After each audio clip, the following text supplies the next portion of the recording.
안녕하십니까, 닥터 비트맨입니다. 네, 오늘 굉장히 비트코인 SV의 강세적인 모습이 눈에 띄었습니다. 네, 그러면서 많은 소식들이 나왔는데요. 네, 일단 켈빈 아이어가 비트코인과 다른 모든 암호화폐는 비트코인 SV에 흡수될 것이다, 이렇게 언급했다고 합니다. 네, 비트코인 SV의 주요 지지자이자 이제 코인기계 창업자이죠, 켈빈 아이어가 비트코인 SV의 펌프에 이은 블룸버그와의 인터뷰에서 결국 비트코인과 다른 모든 암호화폐가 비트코인 SV에 흡수될 것이라고 언급했다고 합니다. 네, 29일 블룸버그와의 인터뷰를 한 켈빈 아이어는 비트코인 SV가 성공한다면 암호화폐의 미래는 어떻게 되느냐는 질문에 비트코인은 단기적으로는 존재할 수 있으나 비트코인 SV가 스케일링 로드맵을 계속 따른다면 다른 암호화폐는 전혀 필요 없다면서 비트코인은 뿐만 아니라 다른 암호화폐들도 비트코인 SV에 흡수될 것이라고 덧붙였다고 하네요. 네, 비트코인 SV가 요즘 굉장히 많이 떠오르고 있습니다. 그러면서 계속해서 기사들이 나오고 있는데 이번 비트코인 SV의 강력한 펌핑이 크레이그 라이트가 사토시라는 가짜 뉴스의 영향이 유력하다라는 얘기도 나왔습니다. 네, 비트코인 SV가 이제 전날 저녁부터 강세 흐름을 이어가면서 230달러를 돌파한 가운데 업계에서는 이번 상승세의 원인으로 가짜 뉴스를 지목하고 있다고 합니다.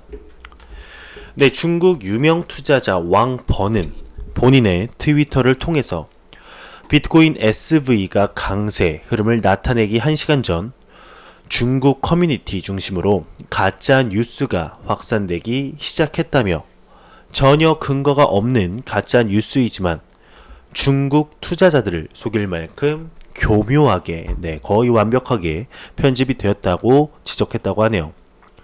네, 그가 공유한 뉴스는 비트코인 SV 진영의 리더이자 본인이 사토시라고 주장하는 크 박사가 최대 비트코인 주소에서 5만 개의 비트코인을 바이낸스로 이체하면서 본인이 진짜 사토시 나카모토임을 증명했다고 합니다. 네, 가짜뉴스에서 이어서 보면 장펑자오 바이낸스 CEO가 크레이그 라이트에게 내가 사토시를 못 알아봐서 이제 사과를 할 것이다. 크레이그 라이트에게 바이낸스 CG가 직접적으로 사과를 나설 것이라는 기사 내용이었다고 하네요. 네, 이렇게 중국인들이 속일 만큼 이렇게 교묘하게 편집이 되어서 이 영향이 아니냐, 이런 기사들도 나왔습니다. 네, 그러면서 제가 이거는 보지는 못했는데요. 이런 기사가 나왔습니다. 비트코인 SV의 대량 덤핑도 있었다고 합니다. 아마 영상을 보시는 시청자분들 중에서 있을 수도 있는데요. 비트코인 SV의 이제 대량 덤핑으로 비트파이넥스에서 일시적으로 가격이 44.77달러까지 하락한 후에 다시 가격대를 되찾았다고 하네요. 네, 그러면서 이제 중국인 웨이 리우도 미국 비트코인 백서 저작권을 주장했다고 합니다. 네, 요즘 들어서 이제 비트코인 백서는 내가 지었다라고 슬슬 한 명 한 명씩 나오는 것 같습니다. 네, 미국 공식 저작권 자료에 따르면 캘리포니아에 거주하는 중국 시민인 웨이 리우가 5월 24일 비트코인 백서의 저작권을 주장한 것으로 나타났다고 합니다. 네, 웨이 리우가 제출한 문서에 따르면 자신이 2008년 1월 11일 나카모토 사토시라는 필명으로 비트코인 피어투피어 전자화폐 시스템 제목의 비트코인 백서를 발행했다 주장했다고 하는데요. 네, 이달 초 자칭 나카모토 사토시인 크레이그 라이트의 미국 저작권 등록을 신청한 이후 두 번째 신청자가 나타난 것이라고 합니다. 네, 코인텔레그래프는 저작권을 주장하는 웨리의 정체나 주장을 뒷받침하는 근거를 밝혀내지 못했다면서 미국 저작권청은 가명 등록일 경우 필명을 쓴 저자와 신청인의 연관성 혹은 진술의 진위성을 따로 조사하지는 않는다 언급했다고 합니다. 네, 중국 사기꾼, 네, 이제 비트코인 SV, 크레이그 라이트가 비트코인 창시자다, 사기 뉴스로 선동했다. 네, 앞에랑 비슷한 얘기입니다. 거의 같은 얘기죠. 네, 비트코인 SV 사기 뉴스로 인한 포모가 이렇게 발생을 했다라고 하는데요. 네, 이렇게 나왔다고 하네요. 네, 중국 암호 전문 매체 코인블로 가장한 사기꾼들이 비트코인 SV의 설립자인 크레이그 라이트가 비트코인 창시자라는 신분을 증명하기 위해 사토시 지갑에서 비트코인을 송금했다라는 주장하는 가짜뉴스를 올렸다고 하네요. 네, 앞서 내용과 거의 같습니다. 네, 바이낸스로 하나로 약 5조를 올렸고 CG가 BSV 미안하다, 재상장하겠다, 공식 사과하겠다 라고 얘기를 했다고 하네요. 네, 이런 가짜 뉴스들 정말 조심해야 할 것 같습니다. 정말 네, 정보화 시대에 살고 있는 우리들이 많은 정보 중에서 정말 진실된 거, 이게 정말 진짜다 하는 그런 해안을 키워야 되지 않을까 싶습니다. 네, 그러면 코인마켓캡에서 가격 한번 알아보고 가도록 하겠습니다. F5번 눌러서 새로 고침 한번 하고요. 네, 비트코인이 아직까지 1000만원대를 유지하는 모습을 보여주고 있고, 이더리움이 33만 8천원, XRP가 552원, 비트코인 캐시가 55만 7천원, 이오스가 9,647원을 유지하고 있습니다. 네, 비트코인도 많이 상승을 해서 지금 소폭 이제 조정을 보여주는 것 같네요. 네, 하지만 하나로 24만 5천원이라는 네, 기록적인 수치를 보여주고 있습니다. 네, 암호화폐 시장이 계속해서 상승을 하고 있는 가운데 네, 이 상승이 정말로 단기적인 상승에 그치지 않고 쭉쭉 네, 대상승장으로 가는 발판이 되었으면 좋겠네요. 네, SBI 리플 아시아가 머니탭 제휴 매장 전용 결제 서비스를 제공한다는 내용이 나왔습니다. 네, 리플과 일본 거대 금융그룹이죠. SBI 홀딩스가 공동으로 설립한 SBI 리플 아시아가 리플 기반 송금 앱 머니탭 제휴 매장 전용 결제 서비스를 제공한다고 합니다. 네, 해당 업체는 리플의 송금 서비스 테스트를 추진하는 한편 전자결제 대행 업체들을 대상으로 서비스 등록 절차 등을 진행할 계획이라고 하는데요. 네, 이와 관련 SBI 리플 아시아는 오프라인 매장 내 머니탭 결제 시스템 도입을 가속화할 수 있을 것이라고 말했다고 하네요. 네, 머니탭은 지난해 SBI 리플 아시아가 개발한 블록체인 기반 송금 솔루션으로 계좌번호 없이도 QR코드 및 휴대폰 번호를 통해 이체가 가능하며 수수료가 들지 않는다. 그러면서 현재 다수 은행 기관과 투자 협상을 진행 중인 것으로 알려졌다고 합니다. 네, 그러면서 리플에 관한 매일매일 네, 소식들이 계속 나오고 있죠. 리플과 아마존에 관한 네, 이런 찌라시들은 많이 돌았었는데 정말 리플과 아마존이 이제 더욱더 가까워졌다라는 이런 기사가 나왔습니다. 네, 지금 아마존페이와 월드페이의 새로운 파트너십이 이렇게 이루어졌는데 리플의 팬들과 외국의 유명 XRP 커뮤니티죠. XRP 알미가 아마존이 리플 구현에 가까워지고 있다고 이렇게 행보를 했다고 하네요. 네, 월드페이가 최근 미국 핀테크 회사, 네, 아시는 분들은 다 아실 겁니다. 네, 피델리티에 의해 이렇게 매입이 되었기 때문인데, 네, 이 피델리티는 이제 월드페이를 인수하기 전 이미 리플과 파트너 관계를 맺고 있기 때문에 월드페이와 아마존페이의 이런 파트너십은 리플과 아마존의 직접적인 단계는 아니지만 간접적으로 파트너십을 맺고 있다 언급하고 있습니다. 네, 아마존페이의 고티에는 이 이론에 덧붙여 최근의 파트너십은 지불 업계의 새로운 혁신을 위한 출발점이라고 언급했다고 하는데요. 네, 게다가 아마존은 이미 리플의 네트워크에 참여하고 있는 인도의 엑시스와 협력을 하고 있다며, 네, 코인스피커에 따르면 아마존과 엑시스는 아마존에서 제품을 구매할 때 사용할 새로운 지불 애플리케이션 기능을 보장하기 위해 함께 노력하고 있고 XRP가 바로 이 경우에 적용됐다고 합니다. 네, 아직까지 뭐 아마존과 리플이 직접적으로 이렇게 혀로 협력을 하고 있다라고는 기사가 나오지 않고 있지만 정말 간접적으로 조금만 생각해 보면 리플과 아마존이 정말로 한 다리 건너서 이렇게 연결이 돼 있다는 걸 알 수가 있습니다. 네, 정말 머지 않아서 아마존과 리플의 이런 직접적인 파트너십 소식이 나오기를 기대해 봅니다. 네, XRP의 계속되는 상장 소식입니다. 엘리트 EX가 6월 4일에 XRP를 이렇게 상장한다고 합니다. 네, 영국령 버진 아일랜드에 기반을 두고 있는 엘리트 EX가 이제 XRP를 추가한다, XRP를 상장한다 라는 얘기가 나오고 있네요. 네, XRP의 접근성이 높아지는 소식은 나오면 나올수록 좋은 소식이죠.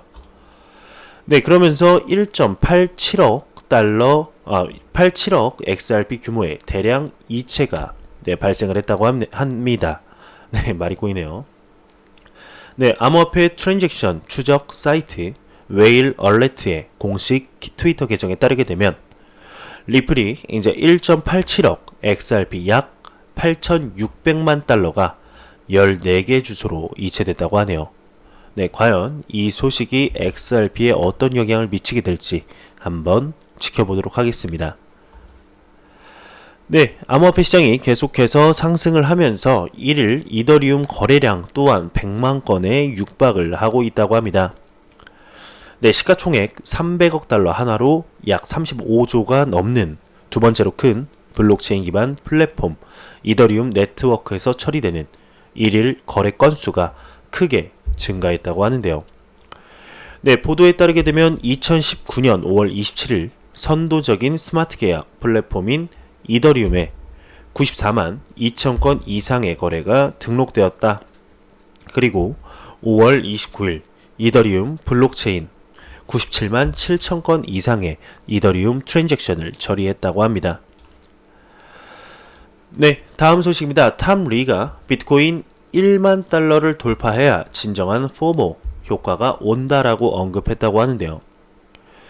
네, 미국 월스트리트 소재 투자 리서치 업체 펀드스트레이트의 창업자 겸 애널리스트죠. 네, 탐 리가 진정한 포모는 비트코인이 1만 달러를 돌파했을 때 나타날 것이라고 언급했다고 합니다. 네, 정말 이번 연도 내 1만 달러를 돌파, 단기적으로는 6월달 내에 1만 달러를 돌파하는 모습을 볼 수 있으면 좋겠습니다. 네, 전 미 조폐 공사 국장이 암호화폐 잠재력 현명한 규제에 의해 보존될 수 있다라고 언급했다고 합니다. 네, 암호화폐의 최근 주목도는 기관들로 하여금 새로운 일련의 규제들을 적용하도록 강요했다며 에드먼드 C. 모이 전 미국 조폐 공사 국장은 최근 인터뷰에서 법정화폐와 암호화폐가 공존할 가능성을 강조했다고 합니다. 네, 그는 암호화폐를 규정하고 규제할 권한이 없음을 탓하며 다음과 같이 덧붙였다고 하는데요. 네, 영국 은행이나 캐나다 왕립은행 같은 금융기관들도 암호화폐가 법정 화폐에 어떤 혜택을 줄 수 있는지에 대한 연구를 시작했다며 암호화폐의 잠재력을 보존하기 위해서는 정말 현명한 규제가 필요하다 언급했다고 합니다. 네, 소위 현명한 규제라고 불리는 이 규정은 궁극적으로 기존의 완전 자유시장과 상충될 새로운 법안을 시행하게 될 것이라며 한편 에드먼드 C. 모이는 분산형 산업은 기술 혁신을 죽이지 않고 산업을 어떻게 잘 규제할 것인가에 대한 규제 당국의 로드맵도 제공할 수 있다며 영국 은행과 캐나다 왕립은행은 이미 암호화폐가 법정 화폐에 어떤 혜택을 줄 수 있는지에 대한 연구를 시작했다 이렇게 덧붙였다고 하네요. 네, 그러면서 밑에는 그렇게 중요한 내용은 아니라 넘어가도록 하겠습니다. 네, 우리나라 대한민국 정부도 이렇게 생각을 좀 같이 했으면 좋겠습니다. 전 미국 조폐 공사국장이 이렇게 언급한 것처럼 암호화폐의 잠재력은 현명한 규제에 의해서 네, 보존이 될 수가 있겠죠. 아니면 아둔한 규제에 의해서 네, 이렇게 빛을 발하기도 전에 사그라들 수도 있겠습니다. 우리나라도 네, 이런 마음을 좀 먹었으면 좋겠네요. 네, 이집트가 이제 암호화폐 라이선스 취득 의무화 법안을 통과했다고 합니다. 네, 이집트 정부가 이집트 중앙은행 CBE 이사회에 제출된 암호화폐 라이선스 취득 의무화 법안을 통과시켰다고 이렇게 네, 암호화폐 전문 미디어 더 페이퍼스가 보도했다고 합니다. 네, 이는 암호화폐 시장이 지속적으로 커지고 이에 대한 정책 대응 필요성이 높아진 데 따른 조치로 해석이 된다고 하는데요. 네, 해당 법안에 따르면 현지 암호화폐 관련 업체는 암호화폐 발행 및 거래 플랫폼 구축, 광고, 홍보 등을 추진하기에 앞서 라이선스 정식으로 취득해야 한다며 앞서 2018년 이집트는 최고 종교 지도자가 이슬람법으로 암호화폐를 금지하기로 결정한 바 있다며 기사가 마무리되고 있습니다. 네, 미국 경제지 포브스가 이제 미중 무역 전쟁이 격화되면서 비트코인이 리스크 회피 수단으로 각광받고 있다고 보도했다고 하네요. 네, 이와 관련 미디어는 최근 BTC를 글로벌 투자자들 사이에서 비교적 안전한 투자 자산으로 인정받고 있다며 중국의 업계 규제 상황을 볼 때 BTC 투자 가능성이 높은 것은 아니지만 만약 중국이 투자를 고려한다면 비트코인은 미중 무역 전쟁의 최대 수혜자가 될 것이라고 설명했다고 하네요. 네, 시카고 소재 초단기 매매 업체인 점프트레이딩이 미국 인기 모바일 주식 및 암호화폐 거래 플랫폼 로빈후드의 암호화폐 거래 서비스를 지원한다고 합니다. 네, 이와 관련 두 업체는 공식적인 입장을 밝히진 않았다고 하는데 네, 올해 1월 뉴욕주 금융 서비스로부터 암호화폐 운영 라이선스를 정식 획득했다면서 이렇게 네, 얘기를 하고 있네요. 네, 댄 라리머 이오스 창시자가 본인의 트위터 계정에 이오스 IO는 이론이 아닌 실전에서 가장 안전한 것을 추구한다며 암호키 관리자가 피싱 공격으로부터 사용자를 보호할 수 없다면 완벽한 탈중앙화 합의 알고리즘이나 개인키 스토리지는 모두 쓸모가 없다. 블록체인의 보안성 확보 여부는 결국 보안이 가장 취약한 부분에서 결정된다. 이렇게 언급했다고 합니다. 네, 코인베이스의 CEO죠. 브라이언 암스트롱이 최근 몇 년간 흐름을 보면 남미 지역이 암호화폐 거래량 추이 등에 있어 주요 국가 별개의 흐름을 보이고 있다 언급했다고 하네요. 네, 남미 암호화폐 시장 거래가 계속해서 활성화되고 있다고 언급하면서 그에 따르면 지난해 암호화폐 약세장 당시 주요국 암호화폐 거래량이 크게 감소했지만 남미 암호화폐 거래량은 오히려 증가했다며 이 같은 증가세는 특히 최근 몇 달간 뚜렷해진 것으로 나타났다고 합니다. 네, 앞서 외신은 브라질, 아르헨티나 등 높은 인플레이션을 겪고 있는 남미 주요국에서 비트코인이 리스크 해지 수단으로 부상하며 거래량이 역대 최대치를 기록하는 등 증가세를 이어가고 있다. 네, 밝히고 있습니다. 네, 러시아 최대 국영은행 스베르뱅크가 암호화폐에 대한 현지 중앙은행의 부정적 입장 등을 고려해서 암호화폐 프로젝트를 전면 중단했다고 합니다. 네, 스베르뱅크 부행장은 기자회견을 통해 암호화폐 활용을 허가하는 법안이 통과되기를 기다렸다 하지만 암호화폐에 대해 당국이 여전히 부정적 견해를 고수하고 있다며 네, 앞서 지난해 5월 러시아는 암호화폐 자산 관련 규제 초안 입법 절차를 밟았지만 채굴, 토큰 등 핵심 개념에 대한 설명과 정의가 부족하다는 여론에 입법 직전 재심사 단계로 돌아간 바 있다며 기사가 마무리되고 있습니다. 네, 과연 러시아 최대 국영은행의 이제 암호화폐 프로젝트를 전면 중단했다는 소식이 암호화폐 시장에 나쁜 영향을 미치지 않길 바라봅니다. 네, 마지막 소식입니다. 암호화폐 데이터 제공 업체 알터너티브의 자체 추산 공포 탐욕 지수가 전날보다 2포인트 오른 73을 기록했다고 합니다.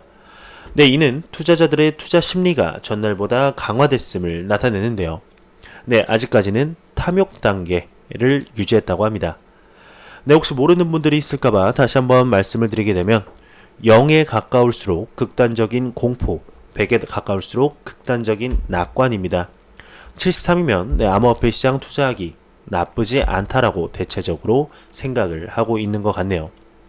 네, 이제 5월 진짜 마지막이 왔습니다. 이제 12시가 넘었으니까 이제 하루밖에 남지 않았는데요. 네, 5월 마무리를 잘 마감을 하면서 6월 달에는 80, 90을 보는 그날이 왔으면 좋겠습니다. 네, 마지막으로 코인마켓캡에서 가격 한번 다시 보고 가도록 하겠습니다. 네, XRP 기준으로 한번 보죠. 현재 552.23원 F5번을 눌러보겠습니다.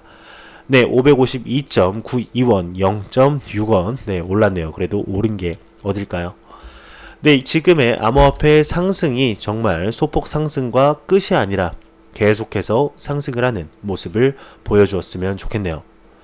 네, 제가 준비해온 소식은 여기까지입니다. 영상이 도움이 되셨다면 구독과 좋아요 그리고 광고 한 편만 처음부터 끝까지 시청해 주시기 바랍니다. 이 채널은 오직 광고 수익으로 운영이 되게 됩니다. 네, 항상 영상 시청해 주시는 시청자분들, 구독자분들 너무너무 감사합니다. 저는 다음 영상으로 찾아뵙도록 하겠습니다. 지금까지 닥터 비트맨이었습니다. 감사합니다.